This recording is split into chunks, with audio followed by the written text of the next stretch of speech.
NIL Now with Lauren Sisler and Kevin Jones. If you want to learn more about name, image, and likeness, you need to go to The Source. The NIL Now podcast from Headline Studio and Reddit highlights the biggest storylines with comments from key guests in the college and high school NIL space. NIL is not a cherry on top. It needs to be thought about as a part of these young men and women's future to, further their careers. You should be able to leave college with something. Subscribe to NIL Now on Apple, Spotify, Google, or wherever you listen to podcasts. Hey, what's going on, Giants fans? Welcome to the latest episode of our Talk is Cheap podcast from NJ Advanced Media, the Star Ledger, NJ.com. Daryl Slater here with you, Bob Brookover joining us, and it is Tuesday, March the 21st in the morning now here, and free agency is more than a week old because it started with the opening of the negotiating window. Obviously, a lot of stuff got done last Monday and Tuesday in advance of the official start of free agency on Wednesday.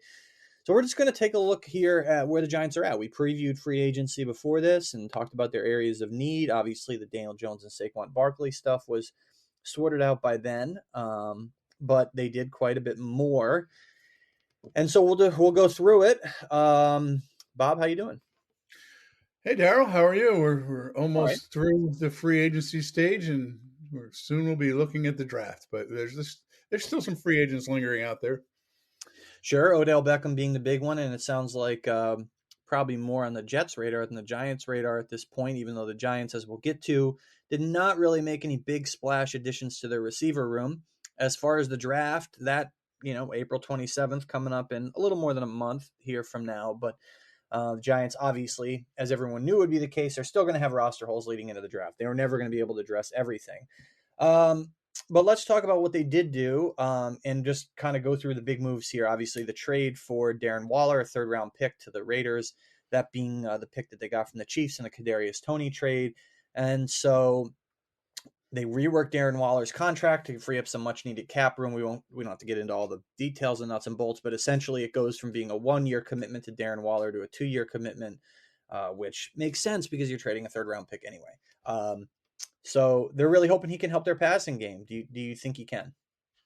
If he's healthy, sure. If he's healthy, he's a great player. He's a great, one of the elite tight ends in the NFL. I mean, he's might not be Travis Kelce, or George Kittle, but he's definitely when healthy, on the brink of that tier of player. And there's not many guys you can say that about. So, yeah, I mean, it's all about him being healthy. That's not a guarantee. He hasn't been the last 2 years as healthy as he was in the past.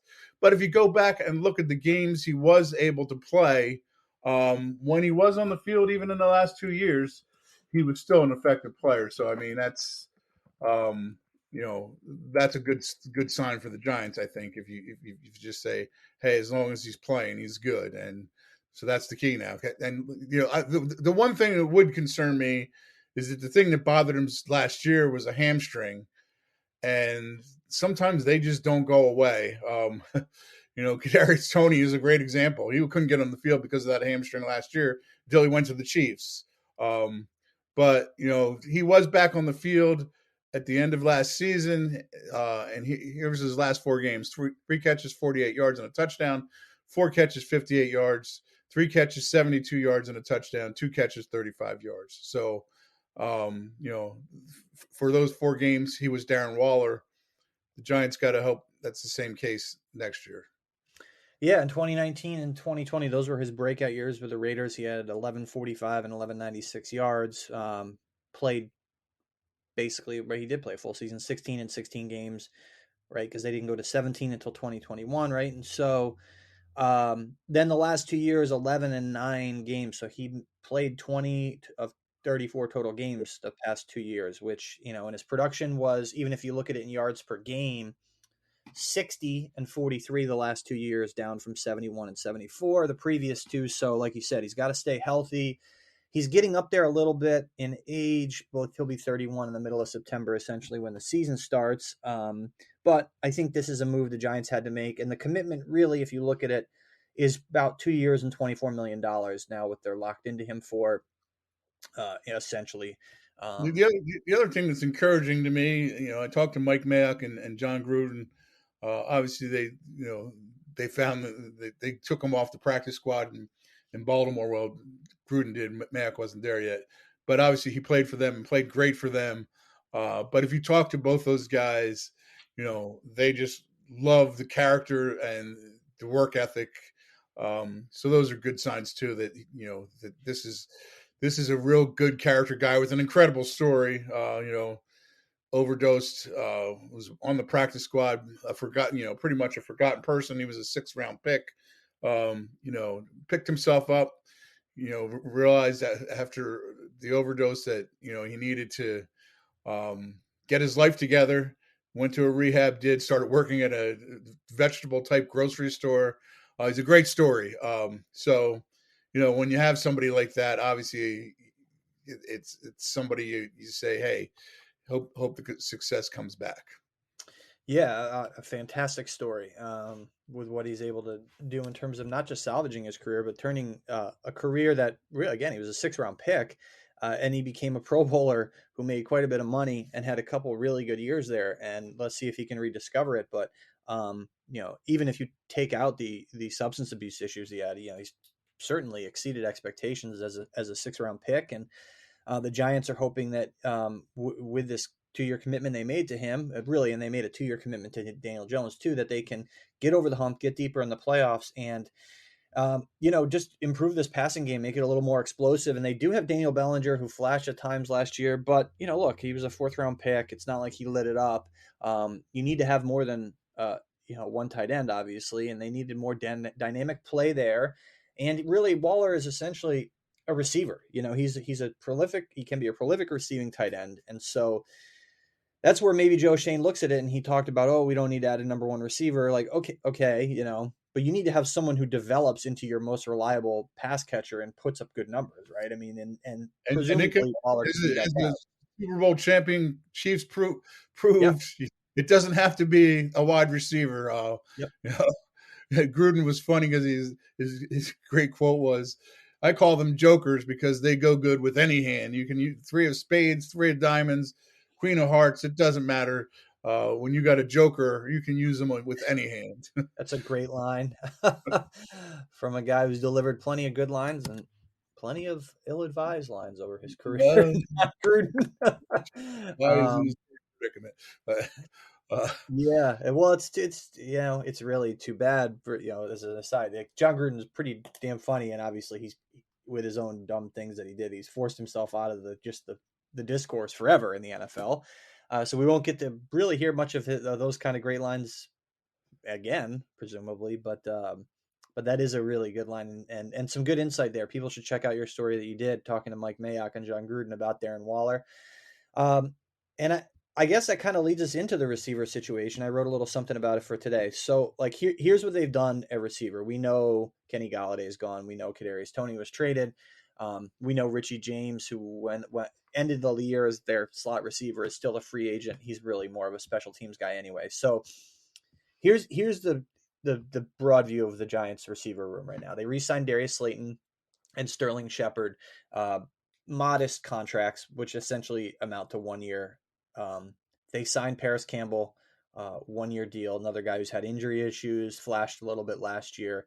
They signed Jeff Smith from the Jets. He's a special teams player. Isaiah Hodgins, we talked about him. He wasn't really even a free agent anyway. They retained him as an exclusive rights guy. And they're going to have Colin Johnson back, kind of an intriguing big-bodied receiver, tore his Achilles in preseason last year. And then, of course, Wan'Dale Robinson, their ideal slot guy, had that ACL tear in late November. So who knows there when he'll be ready. So if you look at this receiver room, and maybe it will include Odell Beckham, I don't think so. But here's the rundown of the guys they have. They have Darius Slayton, Sterling Shepard, Parris Campbell, Jeff Smith, just to throw him in, Isaiah Hodgins, Wan'Dale Robinson, and Colin Johnson. Most notably, they have a few other guys. But what do you make of that room right now? You know what? Given other parts of this team, especially the offensive line, I'd be willing to go forward with that if I were the Giants, and with my focus more on making sure I have more depth on the offensive line. I think Slayton has proven that, hey, if he gives you his typical year, it's going to be 700 yards, right? If you can have Waller be 1,000-yard receiver or as close to 1,000-yard receiver, something they didn't have before. If you can get another 400, 500 yards out of Bellinger, if you can have Hodgkins be the player that he was last year, and then also put in Parris Campbell as a deep threat, who, if he's healthy, I think there are enough parts there. I don't know what Stern. The funny thing is Stern Shepard looked very good for that brief glimpse we saw him last year. You can't obviously count on that, and they're not. But it looked like he still had something left in the tank. I don't know what he looks like when he comes back, but I think there's enough promise and potential there for this to be a much better receiving core than it was a year ago. Yeah, and another thing to consider, and I don't know that they would do this at this point, but DeAndre Hopkins potentially could be traded with an altered contract. The Giants obviously. There's things like you mentioned Beckham. So Beckham's on record on his social media that's basically saying $4 million is not enough. Well, $4 million is not enough. He's not coming to the Giants. Correct. Maybe he'll lower that eventually when he realizes teams are not going to give him a lot of money. I don't know. Right. And then it becomes about how much does he want to come back to New York, and how much influence does Sterling Shepard have? But I just don't see that happening, and I don't think the Giants need it to happen. I think, like I said, I think they need to go start working on this offensive line depth. Yeah, I don't think it will happen, and I don't think it should either. I don't think it sounds like the Bills are not trading Gabe Davis. DeAndre Hopkins sounds like he will be moved. Again, the Giants would have to really mess with that contract and alter it, and to fit him under their cap. I mean, they could certainly use him. I think DeAndre Hopkins would be an intriguing piece. But like you said, they have other areas to address. And when it comes to, the draft, even they could certainly draft a receiver high.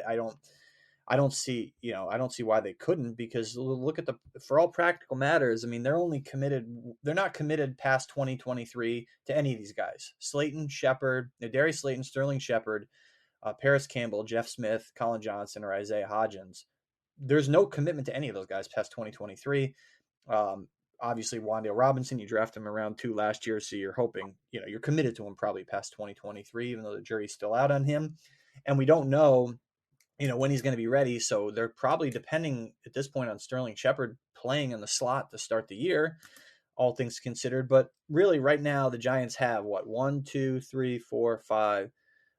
So Slayton, Shepard, Campbell, Smith, Johnson, Hodgins, and Wan'Dale Robinson, 7 receivers there who have like degrees of potential, and they're probably just going to have to piecemeal this thing in terms of, like you said, adding up all the yards in combination with Waller, and in combination with what Saquon Barkley gives you out of the backfield, maybe as a receiving threat at times. That's presuming, like we said, that they don't pull off a trade for, and DeAndre Hopkins would be the big one at this point in terms of a trade. But yeah, I mean, we'll see. You can't pass block, though. The other thing to keep what's that? I'm sorry. No, go ahead. I was going to say the other thing to keep in mind, which Joe Schoen has mentioned, you got to look ahead to next year too. And when you look ahead to next year, the free agent receiver class is superior to this one. You have Mike Evans is coming out. He's going to be older, but he hasn't shown any signs of age yet. T. Higgins is probably going to be in that class. Gabe Davis could be, if they don't resign, if the Bills don't resign him, he'll be in that class. And then you got Calvin Ridley, Darnell Mooney, Michael Pittman. It's just a superior class to this one. So if you're, the things you just mentioned where they haven't tied up anybody long term here, you look ahead to next year and you say, hey, you know what? Let's go with what we got this year, and then if we need to build around it, there's going to be a chance to do that next year. That's a terrific point. That's a really good point. And, and maybe that mitigates whether they draft someone this year. We'll see. And that kind of leads into our next point, and we just started bringing it up there. If you can't pass block, that's going to significantly limit what you can do in the passing game just as much as crummy receivers would. And so, yeah, the Giants sitting there now with one pick in each of the first 3 rounds because they traded that extra 3rd rounder for Darren Waller. They're at number 25 in the first round. What do they do there? I would not be surprised at this point if they drafted an interior offensive lineman, maybe a center, because as you kind of alluded to there, it's not just that they need to address depth in their O-line. First of all, they need Evan Neal and Mark Lewinsky to play better than they did last year. They need Andrew Thomas to keep playing really well. But they have to figure out who's going to be their left guard, because Nick Gates is gone to Washington, and who's going to be their center. And now they have Ben Bredesen and Joshua Zudu as in-house options at left guard. Okay, fair enough. They both played more snaps at left guard than Nick Gates did last season anyway. But what do they do at center? Because John Feliciano is heading to the 49ers. So they have no legitimate in-house center options, and no, Ben Bredesen doesn't count. He's dabbled at center, but so then that becomes like, that's probably it's got to be a target, you'd think, in the draft, right? It does. I don't know how they feel about Ben Bredesen moving in the center. Like, if you can get a stud guard, and the stud guard is out there. I can't think of the kid from Florida. I'm drawing a blank right now. Yeah, I think his name is Osiris Torrance. Osiris Torrance, that's it. If you can get him, then you consider maybe moving Ben Bredesen to the center. The thing that keeps coming to mind, I was still on the very embryonic stages of being on the beat last year, so I was still trying to learn the roster. But I go back to watching, and it was before I even got hired. I go back to watching the Giants preseason games last year, and they had Feliciano was hurt, and they had a mess going on at center during the preseason. Yep.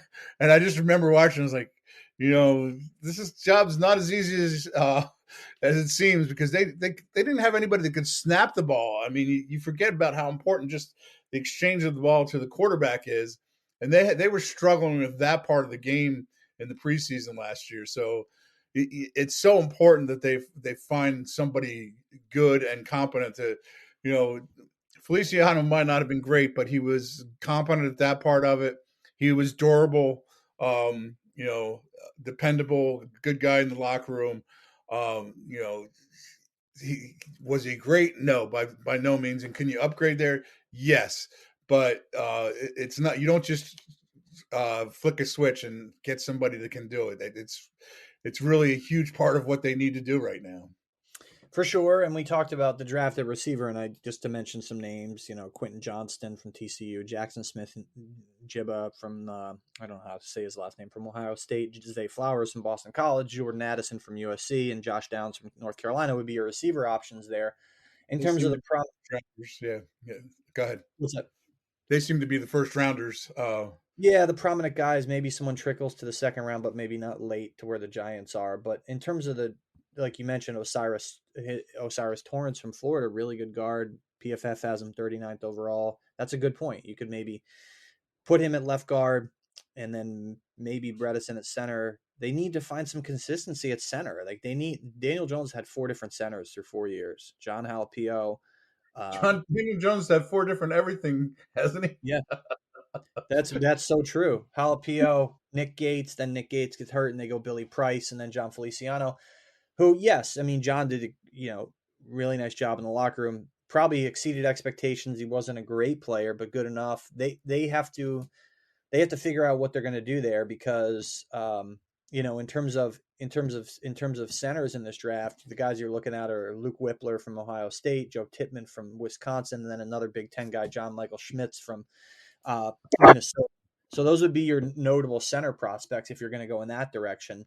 In terms of drafting a center, but obviously they need to get some continuity there, considering how much that position's been in flux and what they're losing with the leadership from Feliciano.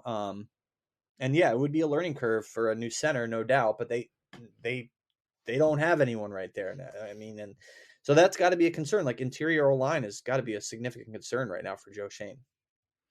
It really does. I don't think they can afford to pay him, but the guy who's out there is Connor McGovern from the Jets. Good Um, point. that would be an interesting change. And Ben Jones is an older guy from the Titans, but he was a Pro Bowler for the first time in his career.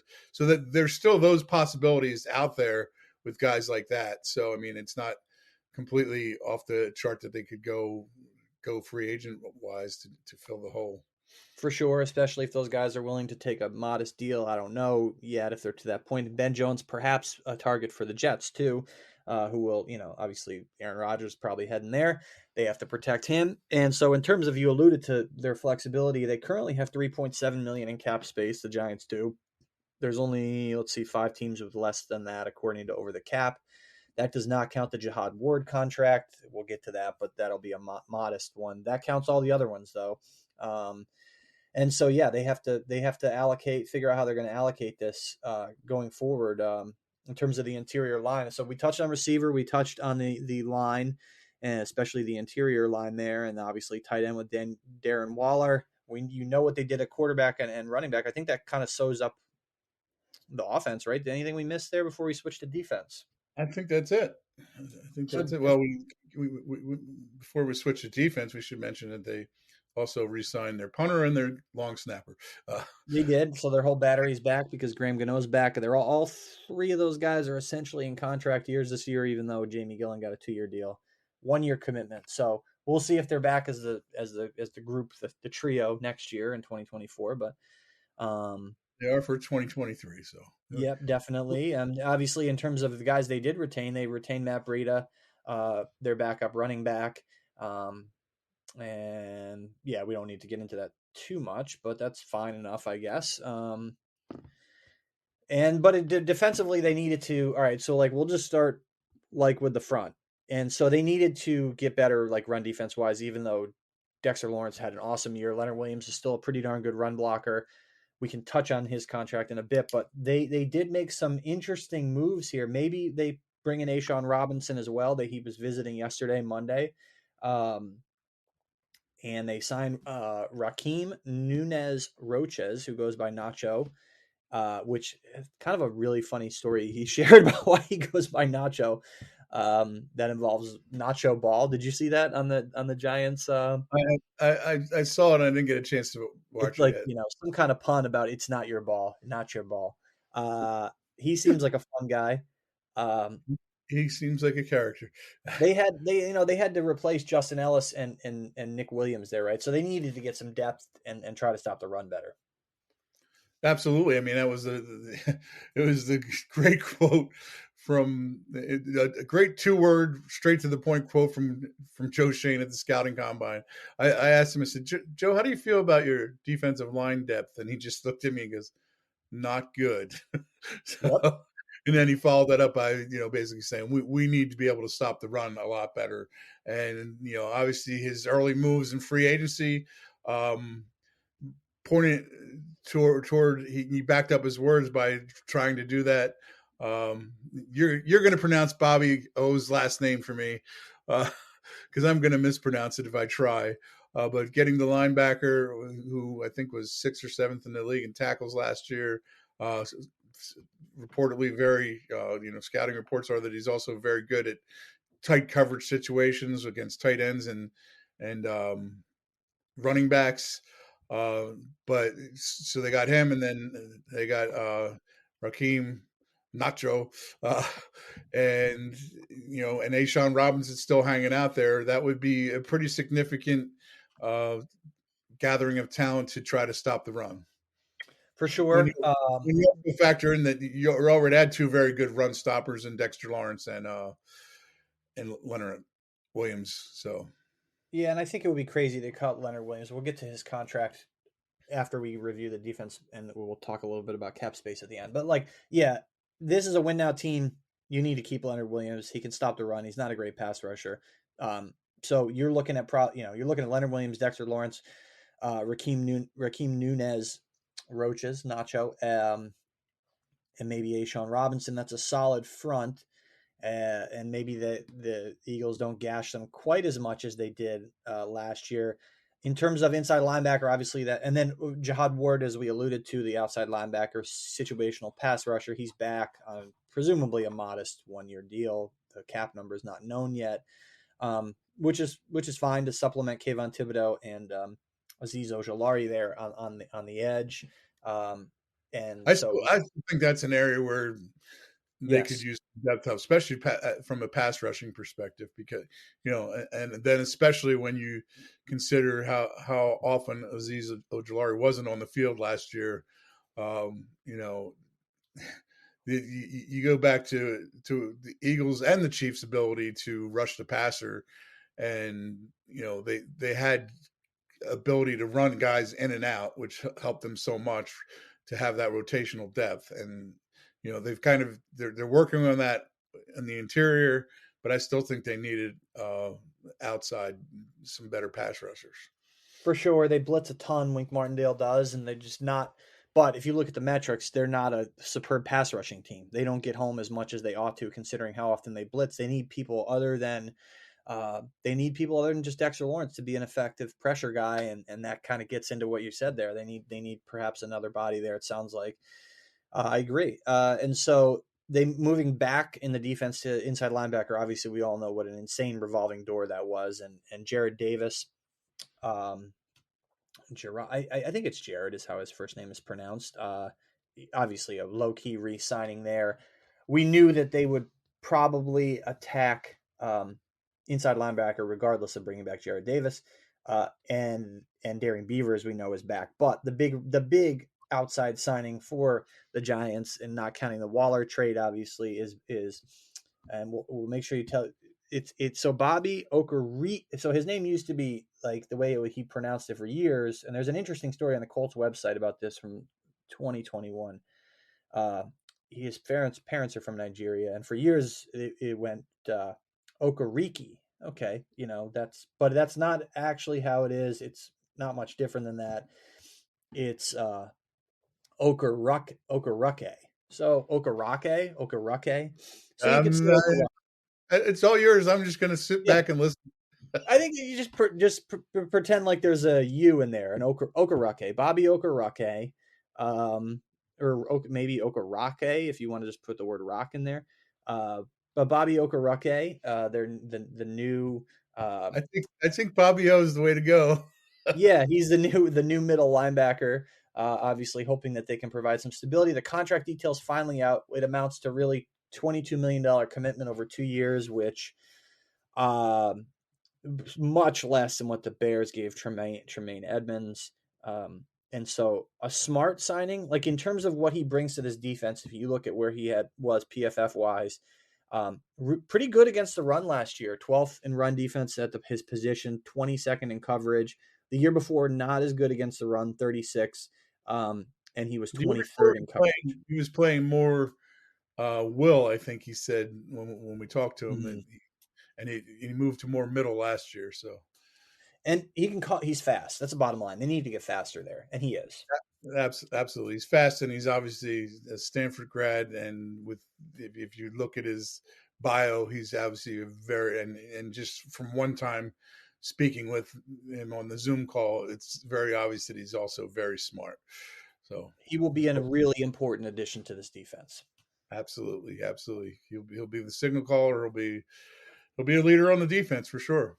And they hope that he can give them what Blake Martinez gave the Giants. I mean, it's easy to forget now that Blake Martinez, kind of fell off after his ACL, but really he was a really nice initially free agent signing for Dave Gettleman in his first 2 years with the Giants, 2020 and 2021. Well, he got hurt early in 2021, but he had a nice year in 2020. He rated well that year. And it was a free agent signing that looked like it was going to pay off. Unfortunately, he got hurt. He kind of petered out and retired. But the Giants remember what it's like from 2020 to have stability at inside linebacker, middle linebacker. And so obviously not the same coaching staff, but they're hoping he can Bobby Okereke can bring that. Guys. Yes, that's right. But Blake Martinez is also a Stanford guy. So yes, that's a great point. And so Yeah, I think they're hoping Okereke can bring that to the middle of their defense, and that should be able to presumably help them defend the run a lot better than they did last year when that was a disaster area for them. Like, let's be honest, they were a mess against the run, especially against the Eagles, and then overall in terms of where the run defense ranked, PFF had them 28th. So like, you're not going to win a lot. You're not going to. It's hard to go deep doing that. I mean, it's hard to go deep. Well, and if you can stop the run on first down. Just stop it on first down. Put a team in a 2nd and 8. It changes everything in terms of pass rush, everything. And the Giants just weren't good at that last year. They got gouged way too often, especially against the better teams. If you go back and look at their 2 games against the Cowboys, obviously there are 2 games that they got killed by the Eagles. I'm pretty sure the Detroit game, they were gouged in that game when they got beat up good. They were, and you can't win that way. You just can't win in the NFL that way. No, I mean, it's not the end all be all per se, because like the Chiefs are 18th in the run defense and the Eagles are 14th, and you talk PFF. But then you look at like pass rush.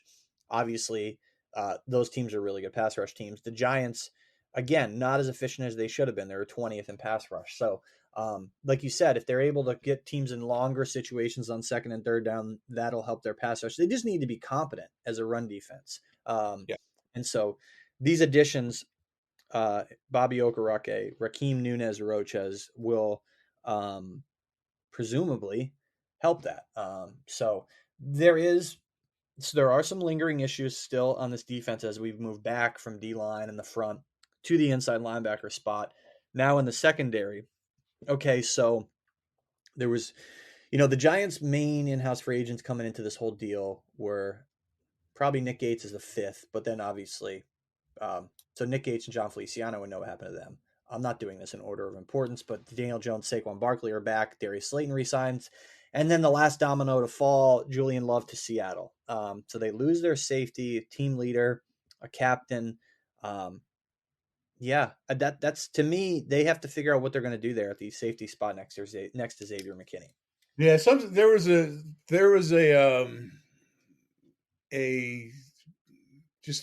from the beginning, like it was obvious that the negotiations with Julian Love weren't going good. You go back to the scouting combine, and when Joe Schoen was asked about him, he basically said, "Oh, we'll see what the market is for that." Two guys got released yesterday. We'll see what the safety market is. It was obvious that those negotiations there was a disconnect from the start. And I guess there's some reports out there that the Giants offered Love more. Show me the contract offers is my response to that. Nobody's done that for me yet. But it's a huge loss, and now how are they going to fill that spot? And you also still got to fill the cornerback spot on the other side, and maybe the slot cornerback and the cornerback opposite Adoree Jackson. So you've got a secondary that still has a lot of question marks going into. There's still time here again in free agency in the draft, but you've got question marks as we sit here right now. No doubt, and they had question marks last year largely because of attrition and injuries with Adoree Jackson and Xavier McKinney. But like in terms of the contract stuff, like people need to understand that like a lot of lying occurs from agents and teams during stuff like this, because the total value of the contract is essentially meaningless. Let's just understand this. Like if a team offered a player 2 years, $15 million, another team offered him 2 years, 12. There's a plausible way in which 2 years and 12 is better, because it all depends on the guaranteed money.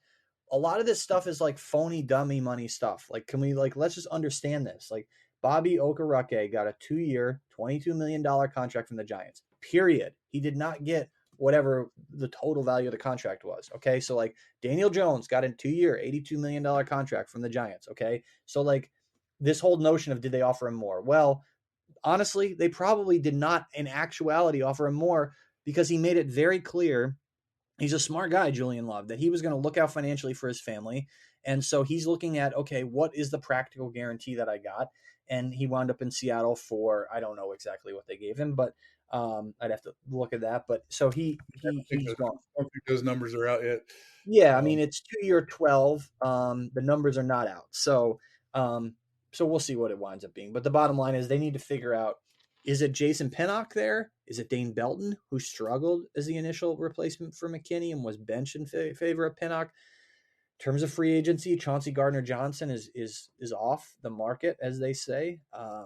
He's in Detroit now, so Speaking of safety. a guy who supposedly took less money to go elsewhere, although he took $8 million, and the Eagles' offer I don't think was for an AAV of $8 million. He took a 1-year deal. He could have perhaps gotten a second year out of the Eagles, but whatever. It's exactly what we're talking about.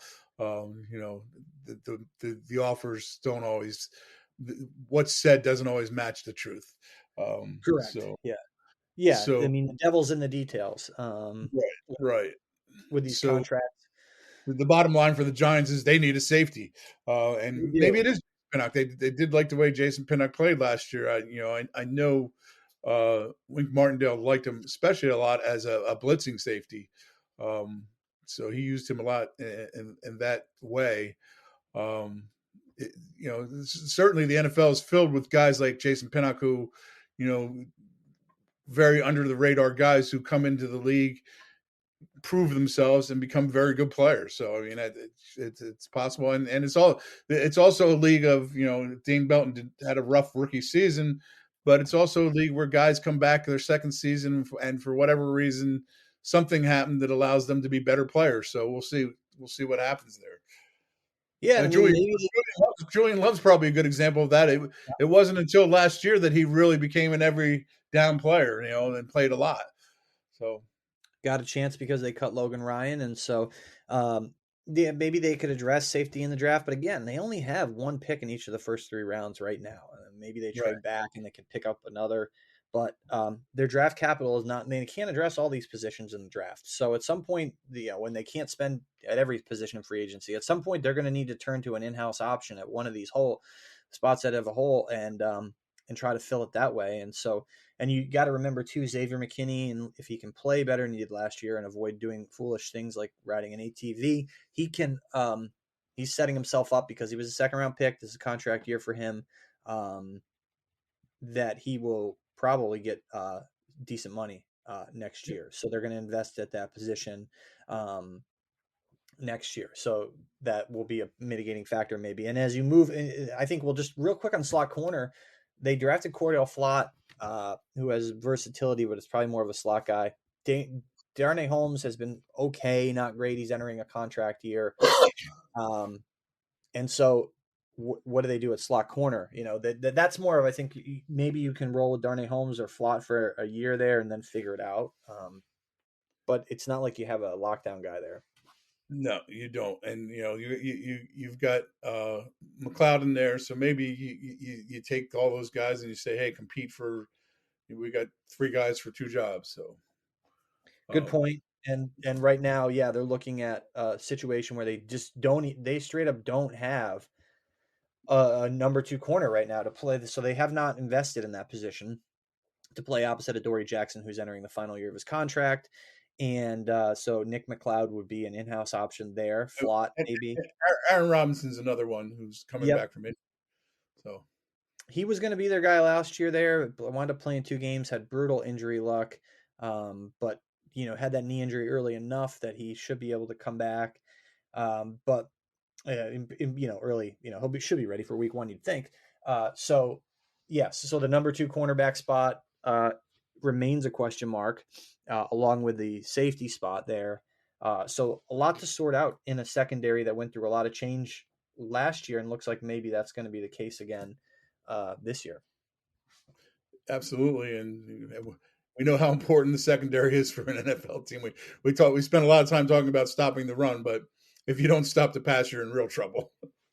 Right, exactly. And so, that kind of covered. They lost, like we said, we covered all the guys they lost and the guys they brought in and brought back. I don't think, in terms of the cornerback spot, I don't think Fabian Moreau is back. They have some other guys who are still lingering out there as in-house guys, but lower profile guys who it seems like they're probably ready to move on there and go with the younger guys like, McLeod or Flott, certainly at the outside cornerback spot. Yeah, you're And talking mostly about veteran guys now yeah, that like Tony Jefferson is probably, not coming back, I wouldn't think. O'Shane Um, is probably not coming back. right. Uh, Yes. Jalen Smith isn't. You know, so Landon Collins, no, certainly not Justin Ellis or Nick Williams. yeah, Richie James is an interesting one. because they Like do need a punt returner. they do. Although He would be the he, one guy, I think, maybe. yeah, yeah, I think so too. Because he played. I mean, you know, they brought him in to be a punt returner, but he became a lot more of a receiver than they needed than they thought he would be. I'm sure, and he did a good job in that regard for most of the season, given how way beyond expectations. Put it that way. For sure, and I think it would be okay to just bring him back as a punt returner and let him focus on that. Now that they have better options, probably a receiver, and he has the ability to be like a backup slot, or maybe the number 2 slot early in the year. If you go with Sterling Shepard there, with Wan'Dale Robinson still recovering from his ACL tear, again that happened in late November, so we'll see on the timeline of his return from that. But in terms of yeah, you kind of touched on it. There are some interesting guys out there in free agency, still, especially center, right? Like Connor McGovern, Ben Jones. So can Joe Schoen spend still? Like real quick, we'll just touch on where they're at cap wise. They're at 3.7 million. Only 5 teams below them, according to Over the Cap. We'll see what the Jihad Ward contract does in terms of a dent into that. It won't be a big contract, but everything else is on their books right now.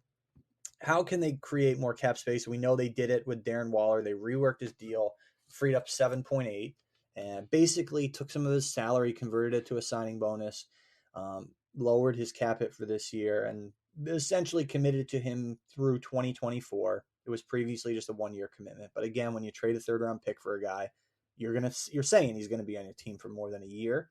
So the next thing they could do, the obvious things are give Saquon Barkley's contract extension, or give him a new contract, right? That'll lower his cap number, which is the franchise tag at 10 million ish.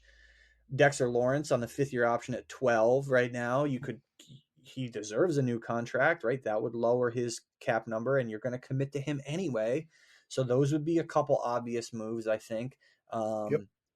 They did the Waller one. The other 2 that I think you could look at, a little more tricky, is Adoree Jackson and Leonard Williams. And the cap number for Leonard Williams is huge. It's 32. Jackson's 19. They both have a void year in 2024, which gives you a little wiggle room in terms of moving stuff around. So the big one being Leonard Williams. Like what do they do there? Like at what point do you go to Leonard Williams and say, take a pay cut? Like I have some feelings on how tricky that could be. What do you think about that? Well, you basically say, Leonard, we were a playoff team last year. We're trying to go beyond that. We're a playoff team that won 1 playoff game last year, but we really weren't a Super Bowl contender. You play to his team. How much of a team guy is he? To me, that's how you play. I don't know if it works or not, because obviously these guys know they're in the business, and but if it can help, like $3 million, and you're Leonard Williams, and these guys do want to win, and these guys, one of the goals of being in this league is trying to win a Super Bowl.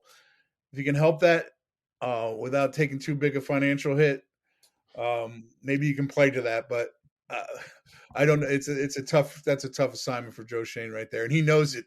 He jokes about it all the time because Leonard Williams on the last day of the season misspoke about what was the exact quote that he said about taking a pay cut? Yeah. Well, he was asked, would you be willing to take one? And I think it was a pretty direct question, but he just gave the polite response. Right. Yeah, that's something I consider. Right. That's probably the best way to diffuse and deflect that question. It's not like he's saying yes, please give me a pay cut. Right. It's obviously hasn't considered it yet. No. So, do you cut him? I think that would be crazy.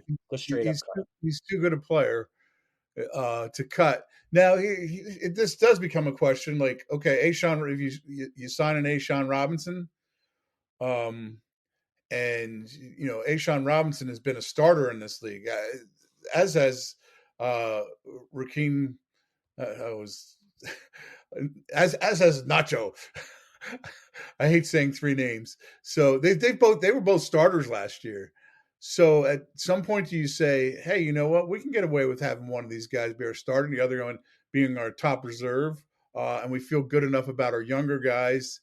So what becomes the cap savings at that point? $12 million. Right. So if they cut Leonard Williams before June 1st, it's $12 million in cap savings with about $20 million in dead money. If they happen to do it, so say you want, I don't know, pick a position, pick center, all right, that you want to get better there. That is a way to say, hey, you know what, Leonard, we feel really good about our depth at the defensive tackle spot now. We want to keep you, but if we can't, we're we're just going to take the dead money hit, save the 12 million, and use that money to go get ourselves a center or whatever, or another position. It's a consideration to look at. I mean, he had a good season last year, but not a great one. Yep, and it has always been better against the run. And for the first time in his career, he was also hurt. Yep, and has had a neck issue, which is a little bit of a concerning thing. The first, always been really good against the run. Not an elite pass rusher, except for maybe that 1 year when he in the contract. If they make it a post June 1 cut, they free up $18 million in dead money initially in cap savings initially because they can spread the dead money out over the final 2 years of the contract. So again, because he has the void year in 2024. To me, you don't cut him. I just don't see it. Doesn't make sense. He's too good of a run defender for a team that needs to defend the run better. This is a win now team. Right, but would you rather have we'll use Connor McGovern as would you rather have him as your center and Ashawn Robinson and Nacho as your defensive tackles with Leonard Williams gone, or would you rather have Leonard Williams and whoever's Ben Bredesen as your center? Which would you rather have? You can do it both, and I think here's how it would work. Leonard Williams has an $18 million salary for this year, right? So here's how it could work. They could wait this out, and now the issue being like Ben Jones or Connor McGovern might sign, right? So again, I think you can draft a center. They need like a long-term solution there. But in terms of the Leonard Williams pay cut, you can keep him on a pay cut by basically waiting this out, waiting until after free agency when all the spots are kind of filled up, and come to him and say, okay, your salary is $18 million. You're not getting $18 million elsewhere. If they want to slash it to like 10, he could probably get 10 somewhere else, total money, because, he'd get a couple of years to spread over 10. But he's not getting 18 anywhere else. Now, if you go to him over like $3 or $4 million, could you say, okay, we're going to lower it to 15 or 14? Then what does he do? Because then is he going to get 15 or 14 somewhere else? Probably not. There's a needle to be thread here between what he could get somewhere else realistically. If you keep waiting him out, wait it out. Right. Now you're saving $3 or $4 million. Again, the flip side of this here is if you wait him out, then the guys who you would be using that money on might be signed, right? So, but you can always roll cap space over, and they need cap room to operate during the season, so they're pinched right now. And so I think that's where you can thread the needle and have him. You can strong arm him into like a modest pay cut and tell him, look, you're not making 18 elsewhere. We're going to lower you to 14, which you also would not make. It just becomes like if you lower him to a number that he's going to make elsewhere, then he could tell you to go pound sand. Now, the other thing is he wants to win. He is getting up there. Leonard Williams came to the league young, but he is going to be in June 29 years old. This will be year 9 for him. Wow. And he's made $94 million through 8 seasons, with an $18 million more coming this year. If you're him and you've presumably saved all right, and say, okay, look, I'm going to be up to 112 after this year if I make $18 million, or I can just take $5 million off that. What is that a big deal? I think he would be perhaps open to that. Now you're not going to get him to lower his salary to like $6 million, but you can chip away at it a little bit if you wait it out. Right. Yeah, But no, I mean waiting it out could cost you. it all sounds logical to me. It's got to sound logical to Leonard Williams and his agent. For sure. The other possibility is if they really like him, and if Joe Schoen, and I don't know if this would be the right move, is you could take some of his base salary, convert it into a signing bonus, and basically stretch yourself a little bit more. Where currently, right now, you'd be looking at there because of the void year, they have a dead money hit coming in 2024. So no matter what, $5.9 million, the cap's going to go up. If you take some of the base and convert it to a signing bonus to lower the cap hit in 2023, what that does is make it harder to cut him next year. Right. But what's the difference between a $5.9 million dead money and maybe a $10 million dead money when the cap is going to go up so much? It's all relative to the cap. So there's a way where he could get his money still and the cap number goes down. That could be somewhat palatable, but there's a lot of issues. I just don't think cutting him makes sense because, again, what's more important, having a good run stopper on the field? And again, the center situation complicates it, but clearly they weren't going to re-sign John Feliciano anyway, right? Well, I think they had a low number that they were willing to sign him out, but that was the only they wanted to, but they weren't going to expand beyond the number they had him on. So, and this pinch cap situation is why it would be really hard for them to do something like trade for DeAndre Hopkins at this point. They've invested, the Waller trade really. If you look at cap hits, right, for this year, what they've committed to people, Waller, even after the restructure, has a pretty significant cap hit. It's actually $4 million, which isn't that high, but they committed 5 to Bobby Okereke, and so that starts to chip away. When you didn't have much to begin with, that chips away. I do think if they can get a Dexter Lawrence deal done, that could really help. But the problem, the thing with Dexter Lawrence is he wants to see how the rest of these deals go, I would think, right? If you're Dexter Lawrence, wouldn't you want to see what Quinn Williams gets paid first? Absolutely. You want to go as high as you can. You're not going to Aaron Donald number, but you want to go as high as you can, obviously. And a lot of dominoes are still to fall, like at defensive tackle. I know Daron Payne got paid, but he's not the same player as Dexter Lawrence. Like, a lot of these guys are up this year. Right. Yeah. No. Yeah. I mean, sometimes it's the player that says, "No, I'll wait. I'll wait to see." Yeah, I know you'd like me to sign right now, but what would Dexter Lawrence get on the free agent market next year? Oh my gosh! Yeah. Be a big number. Or they would have to franchise tag him, and I think try to get a deal done if you can. He's a foundational player. He's an awesome player. They need to get a deal done with him. It should be as we sit here now, that should be at the top. The number one order of business for Joe Schoen right now is trying to get Dexter Lawrence wrapped up beyond this year. Yeah, I mean, and I don't think that the Payne contract, when you look at the details of it, should really impact them too much. But there are other guys Dexter Lawrence, Quinn Williams. Let's see. So who's up? Jeffrey Simmons, Christian Wilkins, Chris Jones. Those guys are up, and so all of that's worth considering. On the other side of it, though, is Saquon Barkley. So yeah, they can lower his cap number with an extension, but man, he has no leverage now. It's all gone.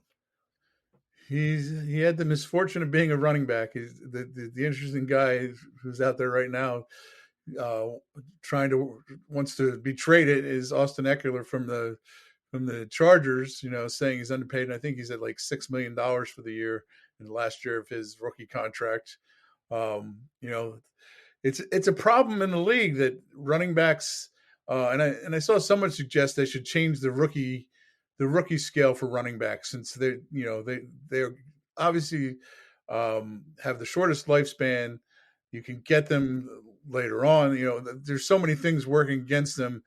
And I remember talking to somebody about this. It's not that teams don't value having a good running back, but they just know that they can work the system in their favor.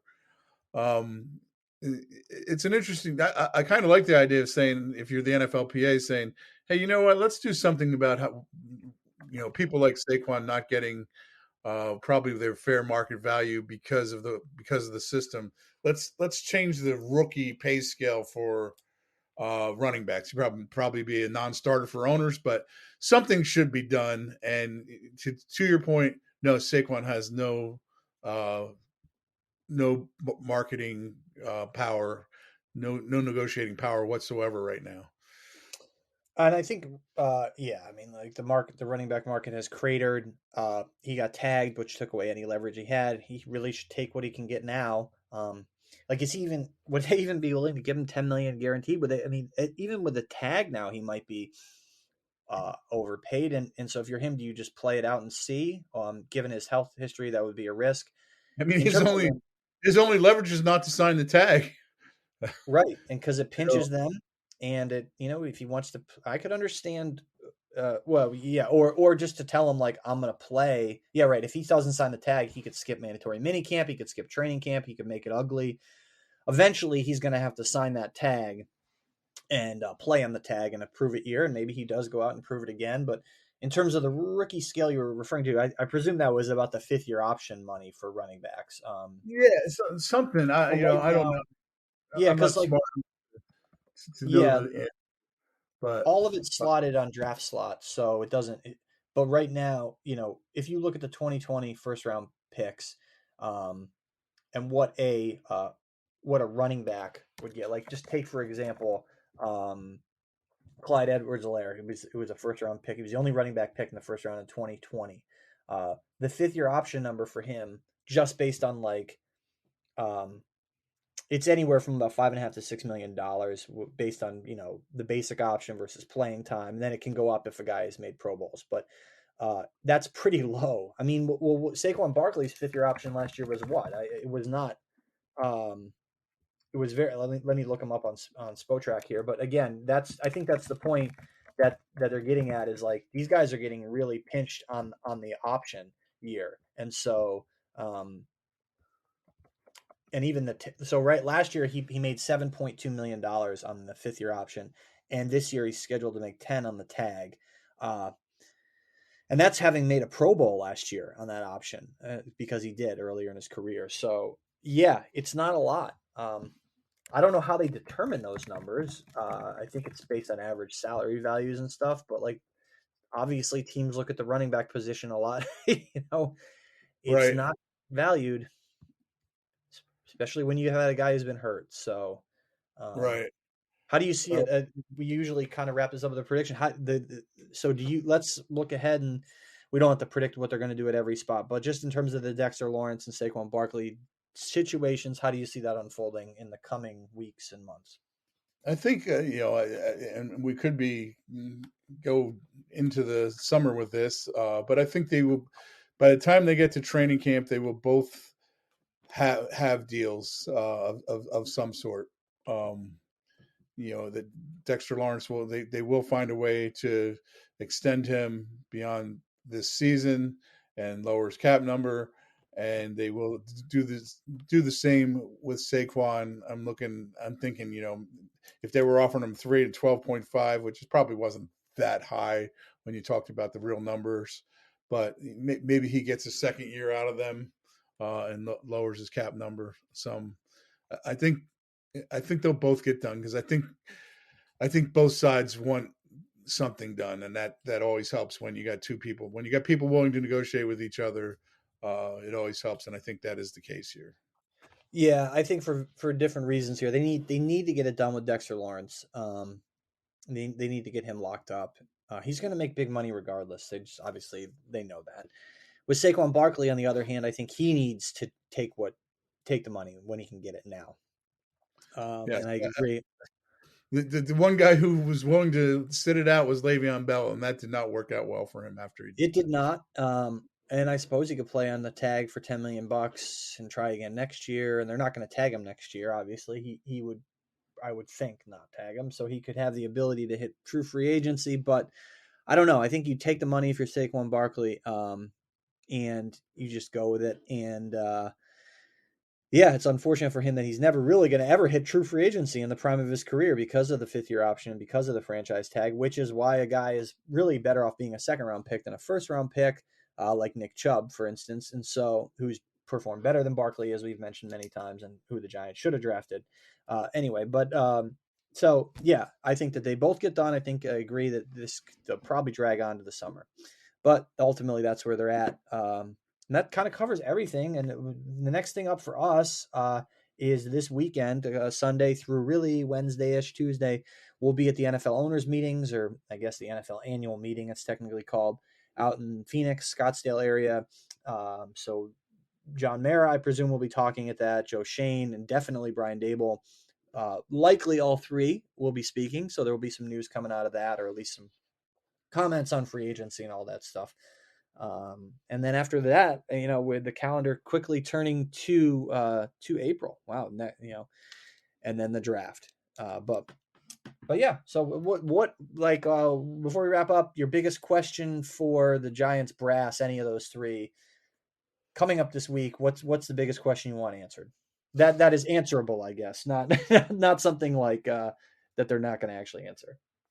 Oh, I always think it's just so important. What's your offensive line going to look like?